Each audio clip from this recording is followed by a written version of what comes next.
The testimonies featured on this channel are presented as received, reflecting the personal experience and perspectives of the individuals who have generously shared them with us. We encourage our viewers to approach these testimonies with compassion and understanding, as these are personal testimonies of people involved. We also encourage you to always refer to the Holy Bible and the teachings of Jesus Christ and his apostles for guidance. You can consider subscribing to the channel to help promote this ministry. In every part of the world, stories are told. Some are passed down from grandparents to grandchildren. Others are written in books, buried in history. But every now and then, a story appears that shakes our understanding of life and eternity. A story so intense, so disturbing, and so real, it cannot be ignored. This is the story of Imam Rashid. He was a devout Muslim, a respected imam in his local mosque.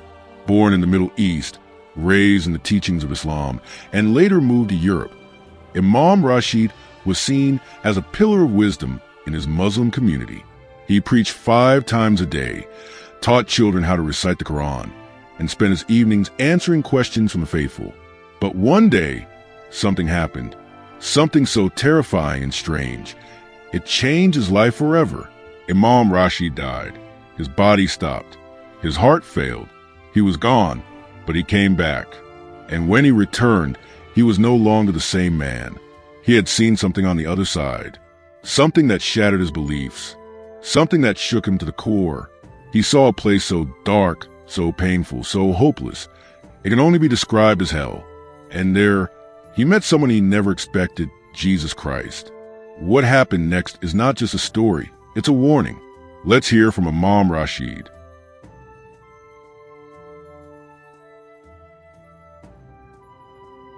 My name is Rashid. I was born in Syria. I grew up in a very religious Muslim family. My father was an imam. My grandfather was an imam, so it was expected that I would follow in their steps. And I did. By the time I was 24, I had memorized the entire Quran. I knew the hadiths by heart. I led prayers at the mosque, gave sermons, and debated with Christians, Jews, even atheists. I thought I had the truth. I believed with all my heart that Islam was the only way. After the war in Syria, I fled to Europe with my wife and 2 sons. We found a new life in a small city in Germany. The Muslim community welcomed me, and I became the imam at a local mosque. I worked with refugees, helped families adjust, and taught Islam with passion. Life was good, peaceful, but then everything changed. One night I was alone in my study. I had been fasting all day, preparing for a special Friday sermon. I remember feeling weak.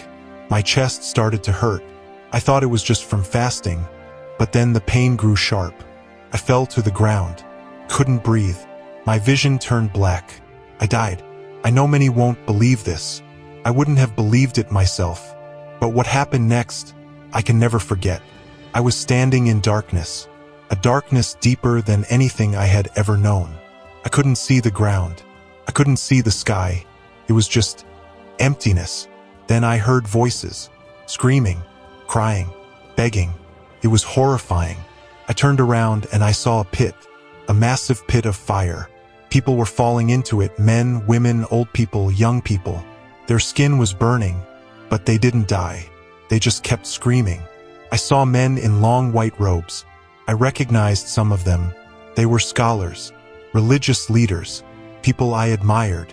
I even saw 2 men I had studied with in my early years of Islamic training. One of them looked at me and shouted my name. Rashid, don't come here. Then I heard a voice. It was strong but gentle, like thunder but also like the wind. I turned, and I saw a man dressed in white, glowing with light. His eyes pierced through me. He walked toward me. I knew immediately who it was. It was Jesus. Yes, Jesus. The one I had always denied as the Son of God. The one I used to say was just a prophet. But here he was standing in glory.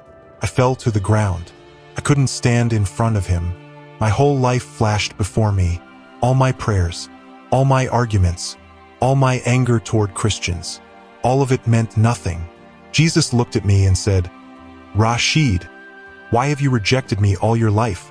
I couldn't answer. I just wept. I felt shame, fear. guilt. Then he said, "Come, I want to show you something." He took me by the hand, and suddenly, we were walking toward that pit. The smell of burning flesh filled my nose. The heat was unbearable, covered my face. I cried. Then Jesus pointed, and I saw something that made my heart stop. It was a massive group of people, millions upon millions, and they were all Muslims. I recognized their dress, their prayers. They were crying out to Allah, but no answer came. They shouted the Shahada, but it was too late. I cried, "Why are they here? These are good people. They prayed. They fasted. They believed in you as a prophet." Jesus looked at me with sadness in his eyes. He said, "They rejected me as the Son of God. They rejected the cross. They trusted in their own works. But no one comes to the Father except through me." Then he said something that shook me to the core. "There is no Muslim in heaven." I cried like a child. My legs gave way. I fell. I wept. I begged him, "Please, please let me go back. Let me tell them. Let me warn them." Jesus looked at me again. Then he said, "I'm giving you one chance, Rashid. Go back. Tell them the truth. Tell them I am the way, the truth, and the life. Tell them I love them. But they must come to me." Then everything went dark again. When I opened my eyes, I was in a hospital bed. The doctors said I had been dead for 12 minutes. My heart had stopped.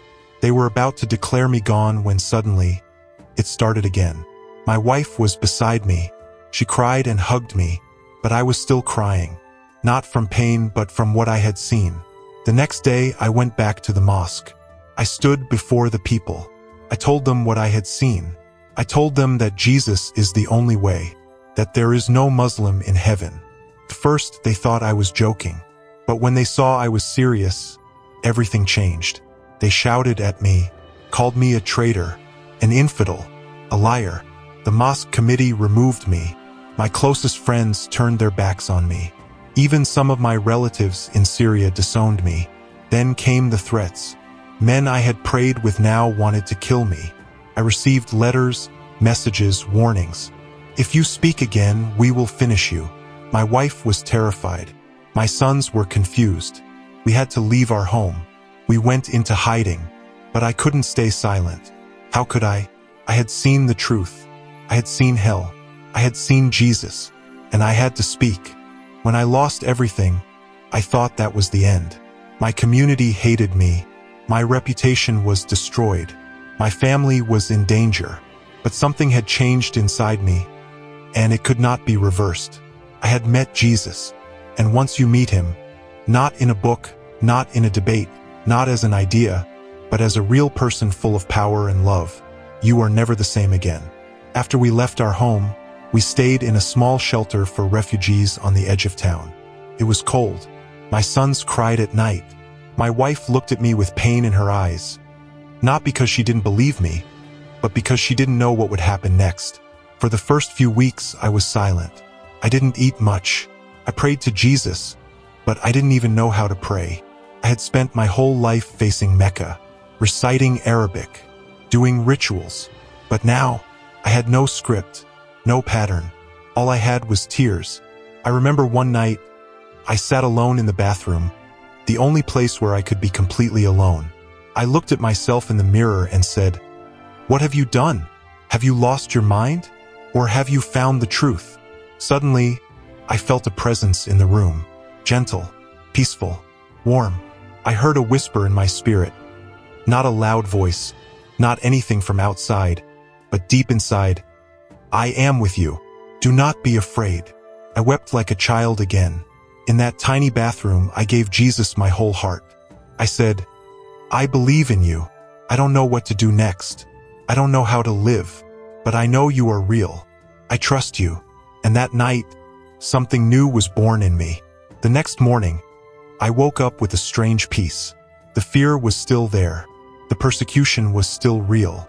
But inside there was peace, like a still river running through my chest. I found a small Bible that a Christian friend had once given me years ago, which I had never read. It was in Arabic. I opened it and began reading the book of John. The words hit me like fire. In the beginning was the Word, and the Word was with God, and the Word was God. I had memorized Quranic texts my whole life, but these words were different. They were alive. They were full of power and love. I kept reading. Then I reached John 14 verse 6. I am the way, the truth, and the life. No one comes to the Father except through me. Tears fell from my eyes.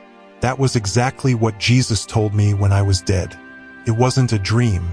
It wasn't a delusion. This was real. I began reading the New Testament day and night. Couldn't stop. It was like I was starving, and these words were feeding my soul. Meanwhile, the persecution grew worse. Word had spread that the former Imam had converted to Christianity. People sent threats to the refugee center. A group of Muslim men came one night looking for me. Thank God, I was not there. We had to flee again, this time to another city, where no one knew us. It was during this time that I connected with a small underground house church. I will never forget the first time I entered that room. It was in the basement of a quiet building. Just a few believers, some from Iran, some from Egypt, and one German couple. They welcomed me with tears and hugs. They didn't care that I was once a Muslim imam. They didn't care about my past. They just loved me. We worshipped together. Not with rituals, not with rules, but with hearts wide open. We sang songs to Jesus, some in Arabic, some in Farsi, some in German. I didn't know the words, but I wept the entire time. Jesus was there. And then, I was baptized. They took me to a small river outside the city. It was cold. I stood in the water, shivering.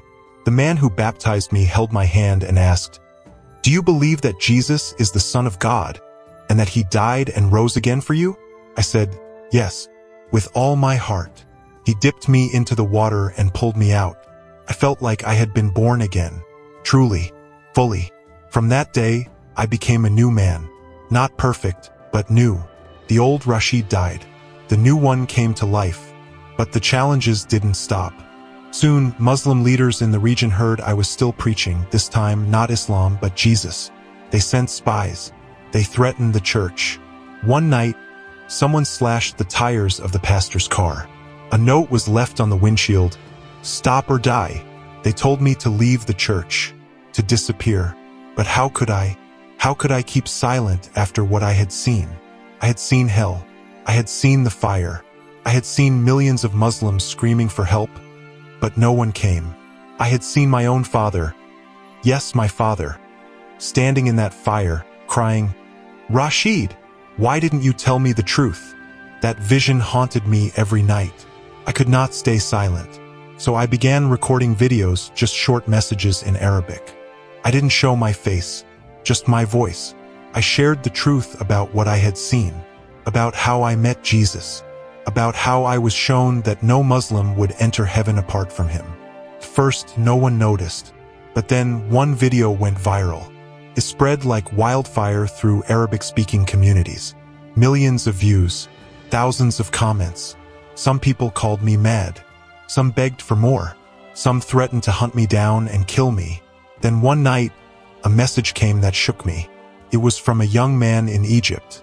He wrote, "Imam Rashid, I watched your video in secret. I was ready to kill myself. I had no hope, but after hearing your story, I gave my life to Jesus. I want to know him more. Please pray for me." I broke down crying. It was worth it. All the pain, all the loss, all the fear. It was worth it for one soul to find the truth. But the fight wasn't over. A week later, our small house church was raided. Some were arrested. Others escaped. I wasn't there that night. I had been led by the Spirit to stay away. But after that, I had to go underground fully. I moved again, changed my name, and lived in hiding. But I kept sharing. I used encrypted apps, secret groups. I sent audio messages to seekers. One night, Jesus appeared to me again in a dream. He stood before me, shining in light, and said, "Do not fear those who can kill the body. I am with you, and I have more work for you to do." That gave me strength. But I didn't realize what was coming next. A twist I never expected. Someone from my past, someone I never thought would find me, suddenly appeared. It was my older brother. He had come all the way from Syria, and he didn't come to talk. He came to kill me. I couldn't believe my eyes when I saw him. My older brother, Jamal. We had not spoken in over a year, not since I left Islam and began publicly testifying about Jesus. He stood in front of me on that cold, rainy evening outside the small church shelter where I had been sleeping. His face was hard, his eyes full of fire. I stepped back, stunned. "Jamal," I whispered. He said nothing, just stared at me. Then he pulled out a knife from inside his coat. My heart dropped. He came closer. "You have brought shame to our family," he growled in Arabic. "You are dead to us. I've come to finish it." I couldn't speak. My throat closed. I had once trained him in the Quran, taught him how to lead Friday prayers, how to give sermons. We were once inseparable. Now he wanted to kill me. But in that moment, something strange happened. Instead of fear, peace fell over me. A peace that made no sense. I looked into his angry eyes and said, "Jamal, before you kill me, let me tell you one thing." He raised the knife higher, but I continued, my voice calm. "I saw hell, Jamal.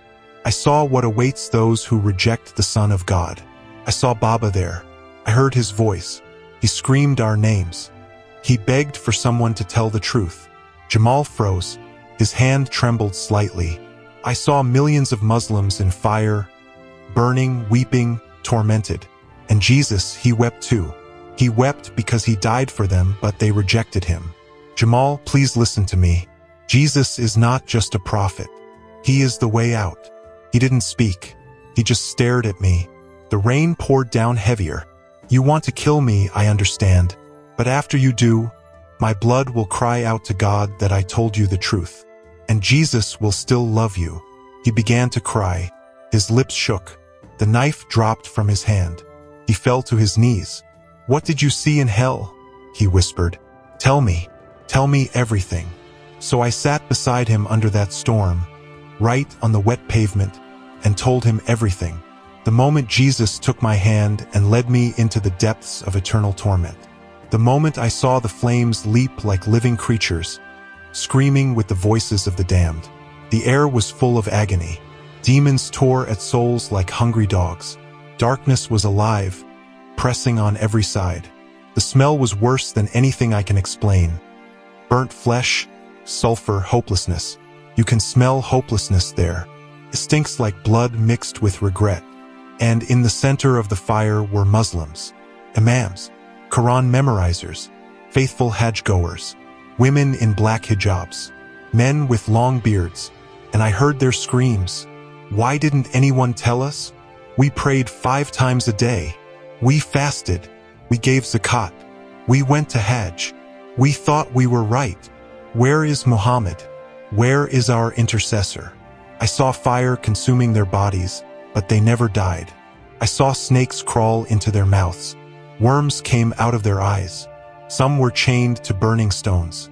Others were dragged by creatures with eyes like burning coals and claws like iron. Then, I saw my father. He was in a pit, hands stretched upward. "Rashid," he cried, "you knew the truth. Why didn't you tell me sooner?" I collapsed in tears beside Jesus. That was the moment he said, "This is not your time, but I brought you here to see what awaits those who reject me." He wept as he said it, because he loved them. Even in their rebellion, he loved them.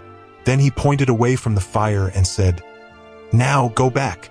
Tell them I am the way, the truth, and the life. That's why I'm alive today." When I finished telling my brother all this, he sobbed like a child. That night, we both knelt on the ground, and he whispered the most powerful words I've ever heard from his lips. "Jesus, I believe in you. Forgive me. I receive you." We embraced and cried for a long time. That night, my brother, who had come to kill me, was reborn. He later told me that after I disappeared, he was tormented by dreams. He saw me in a white robe, glowing. He saw fire. He heard our Father screaming. He was afraid.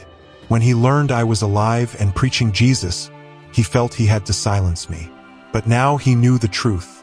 Over the next few months, we hid together in a safe house. My brother began reading the Bible like a hungry man. His life changed. He was not angry anymore. He laughed. He even started sharing Jesus quietly with other Muslim friends. One day, a friend of ours from Turkey contacted me. She had been a strict Muslim but had secretly watched my testimony video.